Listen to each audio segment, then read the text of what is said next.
ডাক্তাররা এখন সেটার উপর কাজ করছে, ওনাদের মধ্যে আলাপ আলোচনা চলছে। সুতরাং ওনার যখনই সিদ্ধান্ত দেবে তখন উনি বিদেশে ট্রাভেল করতে পারবেন। না, এটা তো আমি তো বলছি আলাপ আলোচনা তো এখনো শেষ হয় নাই। সেটা আমাদের আমার দলের মধ্যেও তো অনেকগুলো মনোনয়ন এখনো বাকি আছে, এবং আমাদের সাথে যারা যুগপৎ আন্দোলনে ছিলেন তাদের অনেকগুলো এলাকা নিয়ে আমরা আলাপ আলোচনা করছি। এটা তো শেষ হয় নাই, এখনো প্রায় কত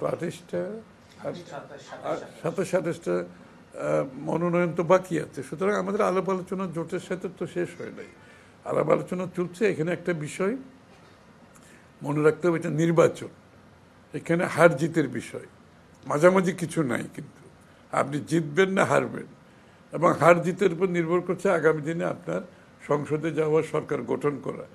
সুতরাং বিষয়টা অত্যন্ত গুরুত্বপূর্ণ।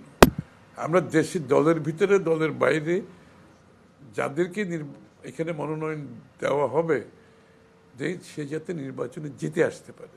তো এই বিষয়গুলো তো বিবেচনা আমাদের দলের মধ্যে যেভাবে বিবেচনা হচ্ছে, আমাদের সাথে যারা যুগপৎ আন্দোলন তাদের বিষয়গুলো বিবেচনা করা হচ্ছে। তার মাধ্যমে এটা সিদ্ধান্ত আসা হবে, এবং আমরা চেষ্টা করছি যত তাড়াতাড়ি এটা শেষ করা যায়। হ্যাঁ, এটা প্রতীক তো, এটা তো শুনেন, প্রতীকের ব্যাপারে কোনো ধরনের বাধাগ্রস্ত করা ঠিক না। যেটা আরপিওতে করেছে এটার সাথে আমরা বিএনপি একমত না। আমার প্রতীক, আমি কি জোটের প্রতীক নেব না নিজের প্রতীক নেব, এই চয়েসটা তো নিজের, এটা থাকতে হবে, যে সবসময় ছিল। এটা কার নির্দেশে কিভাবে বদলি হলো এবং কাদের স্বার্থে বদলি হলো সেটা আমরা বুঝতে পারছি না। এই চয়েস তো থাকতে হবে, এটা তো আমার গণতান্ত্রিক অধিকার। আমি যদি জোটের প্রতীকে করব না নিজের প্রতীকে করব, এটা তো একটা প্রার্থীর গণতান্ত্রিক অধিকার।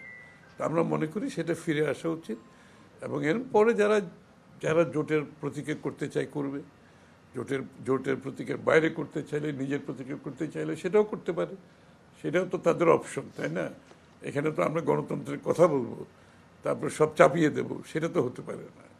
অ্যাম্বুলেন্স কোনো সমস্যা না, সমস্যা হচ্ছে ডাক্তারদের সিদ্ধান্ত কি, যায় উনি কি দেশে বিদেশে যেতে পারবেন কিনা, উনি ট্রাভেল করতে পারবেন কিনা, এটা হচ্ছে সমস্যা এই মুহূর্তে। এটার অপেক্ষায় আমরা আছি, যে এই মুহূর্তে এটা সিদ্ধান্ত হবে। এয়ার অ্যাম্বুলেন্স কোনো ইস্যু না, যেটা কাতারেরটা আসবে, জার্মানি আসবে, অন্য কিছু আসবে, সেটা কোনো বিষয় এই মুহূর্তে না। শুনেন, এই বিএনপির নেতাকর্মীরা গত 15, 16, 17 বছরে এরা ত্যাগটা স্বীকার করেছে কি জন্য? বাংলাদেশের মানুষের মালিকানা ফিরিয়ে দেওয়ার জন্য।